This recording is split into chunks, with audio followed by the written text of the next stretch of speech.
بسم الله الرحمن الرحيم والصلاة والسلام على أشرف المرسلين لبيك اللهم لبيك لبيك لا شريك لك لبيك إن الحمد والنعمة لك والملك لا شريك لك.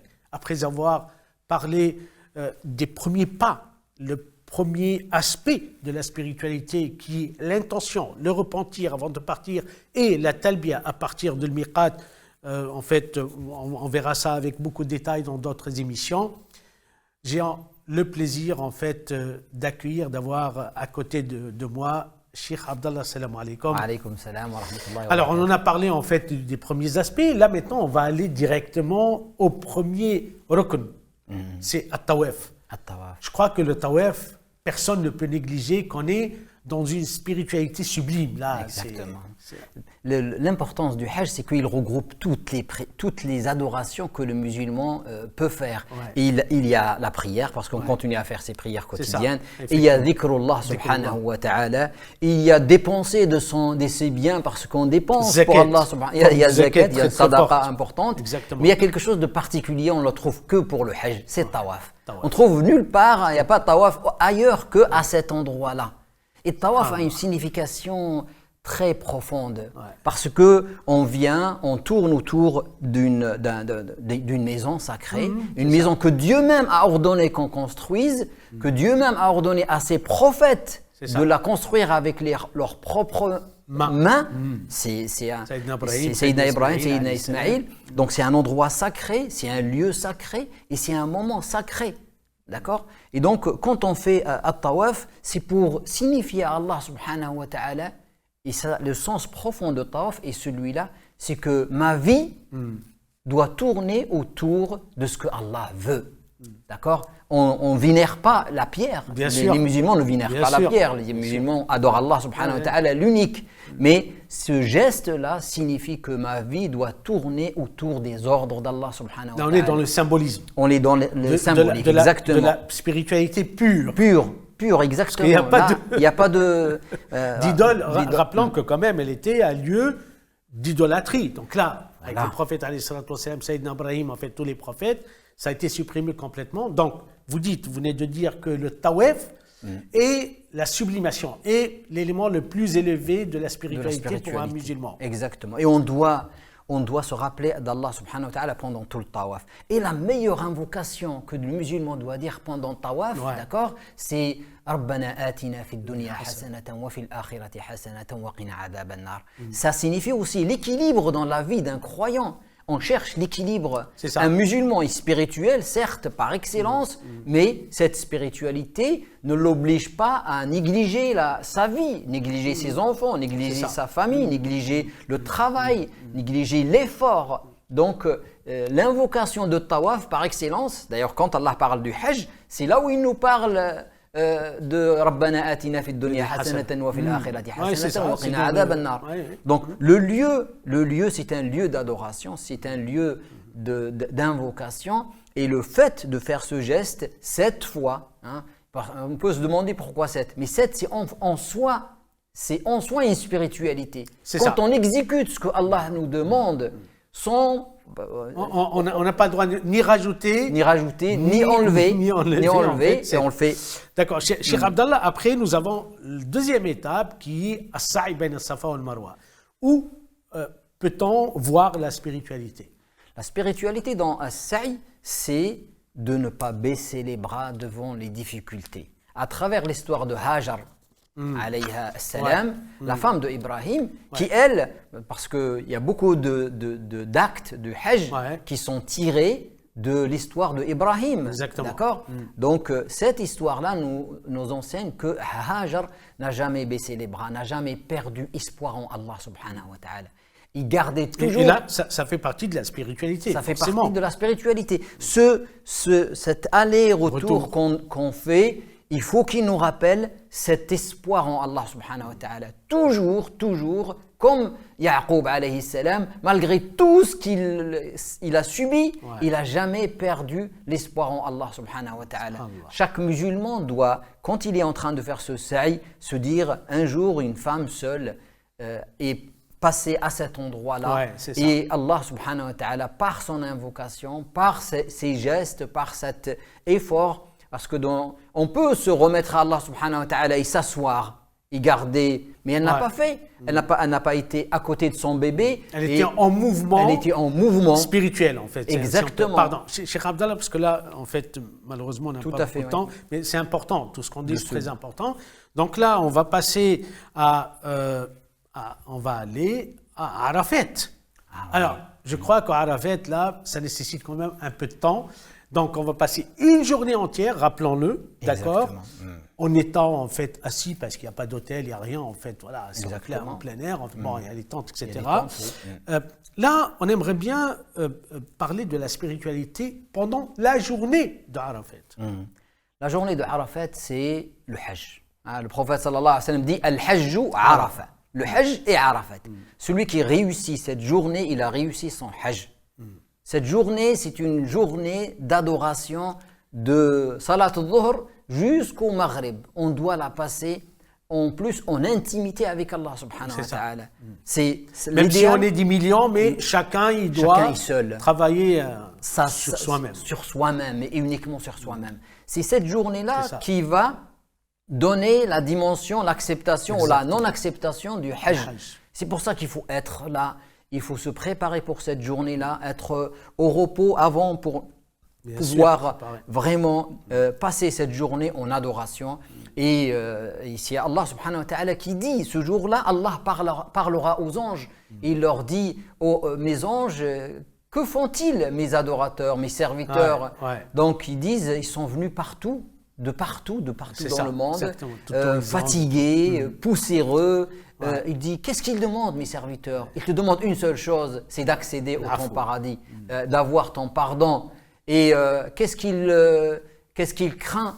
Et Allah subhanahu wa ta'ala, il craint le fait d'être en enfer. Et Allah dit à ses anges, oh mes anges, vous êtes témoins, je leur pardonnerai. Et je pardonne à ces gens-là. Donc là, on est dans une phase cruciale, très importante pendant tout le Hajj, c'est Arafat. Exactement. On est en lien direct avec Allah subhanahu wa ta'ala, sans intermédiaire, exactement, sans barrière, sans obstacle, pour qu'on puisse se nourrir davantage de cette relation avec Allah subhanahu wa ta'ala. Et là, je crois qu'on est dans la spiritualité, puisque, rappelons-le, pendant la journée, il n'y a pas de rite. Il n'y a pas de rite. Les prières, en plus, on les regroupe. Voilà, en plus de ça. Et là, on va passer une journée, quand même, il y a beaucoup de temps, à invoquer. Voilà, avec des doigts. Je crois que là, le musulman ne peut pas être en dehors de la spiritualité. Là, c'est impossible. Il est en pleine spiritualité. Et il faut se rappeler que ce jour-là, ça nous rappelle un autre jour plus difficile que celui-là. C'est le jour du jugement dernier. Le plus grand rassemblement. Ça aussi, on doit l'avoir dans l'esprit, que je suis là aujourd'hui et un jour je serai seul devant Allah subhanahu wa ta'ala. Dans un rassemblement comme celui-là, il faut aussi dire que le Hajj, c'est l'endroit où on trouve toutes les nationalités, toutes les couleurs, on entend toutes les langues. Et c'est quelque chose d'extraordinaire, cette unité, cette force, cette sensation de se sentir faire partie de cette grande communauté qui a énormément de facettes, énormément de langues. Ça, c'est très très important. Donc le Hajj nous rappelle aussi le jour du jugement dernier. Demander pardon à Allah subhanahu wa ta'ala parce que maintenant je suis ici, je suis encore vivant, j'ai la possibilité d'agir. Alors le jour du jugement dernier, je serai dans la résignation la plus complète. C'est ça. Donc là, on voit très bien, toutes les étapes contiennent de la spiritualité et doivent conduire à la spiritualité. Tout à fait. Forcément. Après, nous avons une nuit très spéciale qui s'appelle Muzdalifa. Là, Voilà. Exactement. En fait, à ciel découvert complètement. Exactement. À ciel ouvert, comme on dit, avec une extrême beauté. Et là, le prophète, alayhi salatu wassalam, pareil, il était dans une autre forme de spiritualité pendant la nuit de Muzdalifa. Mais dépassons un peu pour aller vers Ar-Rajm. Ar-Rajm, oui. Alors, Ar-Rajm. Ar-Rajm, c'est ce qu'on appelle la lapidation. C'est ça. La lapidation de Shaitan, d'accord? C'est les jets de petites pierres. Des jets de pierre qui symbolisent la lapidation de Shaitan. Et c'est très très important parce qu'on va faire ça pendant 3 jours. En plus. Pendant 3 jours, on fait ça. Donc Effectivement. c'est quelque chose d'important. Et c'est la signification de ce que Allah subhanahu wa ta'ala nous dit dans le Coran. Inna ash-shaytana lakum aduwwun fattakhidhuhu aduwwa. À travers l'histoire d'Ibrahim, qui lui a été tenté à plusieurs reprises par Shaitan et qui lui a agi de cette manière avec Shaitan. Donc que le musulman doit être conscient de cette animosité ancrée, de cette hostilité que Shaitan a pour nous. Shaitan, son objectif, c'est de nous sortir du paradis pour nous mettre en enfer comme lui. Et on doit vraiment le prendre pour ennemi. Et c'est pour ça que ce geste-là, c'est de sortir Shaitan de ma vie en réalité. Quand je fais ce geste, c'est pour dire que Shaitan ne fait pas partie de ma vie. Le Shaitan ne me commande pas. Si je dois agir pour Allah subhanahu wa ta'ala, je dois le faire sincèrement et je ne dois pas écouter les suggestions de Shaitan qui va me détourner de mon objectif principal. Ibrahim a reçu un ordre, comme nous on reçoit énormément d'ordres. Il est parti l'exécuter. Shaitan est venu pour le perturber et Ibrahim a dit non à 3 reprises. Et à chaque fois, il lui invente une histoire encore plus. Parce que il faut se rappeler des ruses de Shaitan. Shaitan a énormément de ruses. Et il peut nous détourner en nous disant avec des arguments. Même de faire du bien. Exactement. Même il va nous inciter à faire le bien. Il a énormément d'arguments. Et à chaque fois, Ibrahim, il était conscient de cela. Donc là, la lapidation pendant 3 jours aussi signifie la spiritualité, donc signifie aussi ce rapport avec l'ennemi. Exactement. Qu'on ne voit pas, qu'on ne peut pas discuter avec lui, en fait, voilà, etc. Donc là, on est dans une forme de spiritualité très, très élevée. Rappelons une chose très importante, c'est que c'était les étapes essentielles, principales du Hajj. Donc, on a parlé avant de partir, c'est un repentir. Exactement. On est dans une spiritualité. C'était aussi, rappelons-le, à Talbiya. C'est confirmer l'intention. C'est ça, en fait. C'est exprimer. Voilà, c'est exprimer l'intention de faire le Hajj. Le Hajj, c'est le qasd. Rappelons-le. Dirigé. Voilà. Après, nous allons entrer dans la Kaaba. Donc, nous allons, en fait, en réalité, faire le Tawaf, qui est, je crois, le symbole de la spiritualité par excellence. Nous avons Safa al-Marwa, nous avons un départ vers Arafat, et nous avons une station qui s'appelle Mina. Donc, c'est vrai, quand Cheikh Abdallah, on peut se poser la question, mais qu'est-ce qu'on va faire à part lapider, en fait, à Mina? Mina, c'est une vie sociale, en fait, disons, parce que nous reviendrons, Inch'Allah ta'ala, en fait, à l'éthique, à la morale, parce que aussi, le Hajj, c'est vrai qu'il est principalement spirituel, mais le spirituel dans une société, spirituel dans une relation, donc création de relations. Donc tout le Hajj, selon en fait nos explications, c'est qu'effectivement on doit conduire à la spiritualité qui, rappelons-le, la spiritualité quand même c'est ce lien, création de lien avec Allah subhanahu wa ta'ala, solide et qui soit consolidé, dont on a besoin dans notre vie en réalité.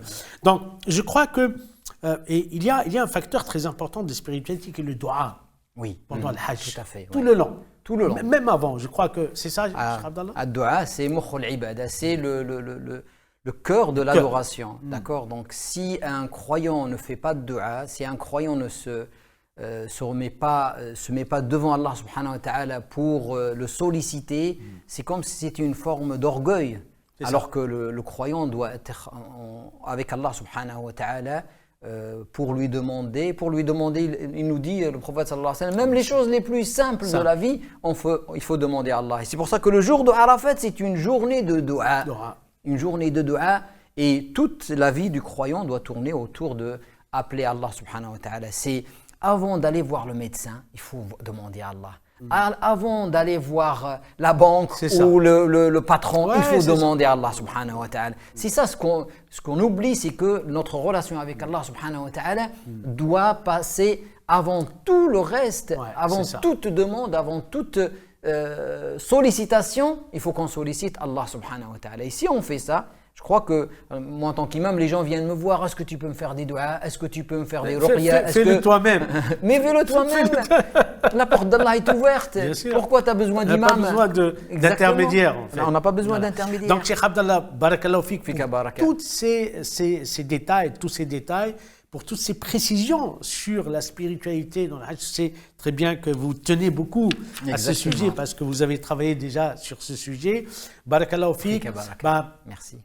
Je crois que le mot de la fin, en fait, avant la fin, avant le début du Hajj, Inch'Allah Ta'ala, c'est qu'effectivement, en fait, ne négligez pas, n'oubliez pas que nous partirons pour Allah subhanahu wa ta'ala et par Allah subhanahu wa ta'ala et pour la cause qui est noble, se purifier. C'est ça, la spiritualité, ce n'est pas juste un mot en fait à dire, ce n'est pas juste en fait une étiquette, ce n'est pas juste en fait des envies, un rêve ou juste une utopie. Non, non, la spiritualité, c'est un cheminement vers Allah subhanahu wa ta'ala et je crois que le Hajj, espérons-le, que tous sans exception, nous partirons avec une spiritualité pour ramener une spiritualité plus forte parce que rater la spiritualité pendant le Hajj avant et après, voilà, on ne le souhaite à personne. Là, faites attention parce que le shaitan, du Hajj, il est plus fort que le shaitan de Paris. Barakallahu fikum, merci beaucoup. Et bien sûr, nous poursuivons en fait ces émissions sur le Hajj. Bien sûr, on va vous faire profiter au maximum de nos conseils pour bien accomplir le pèlerinage. Rabbi tqabbal minna wa minkum ajma'in.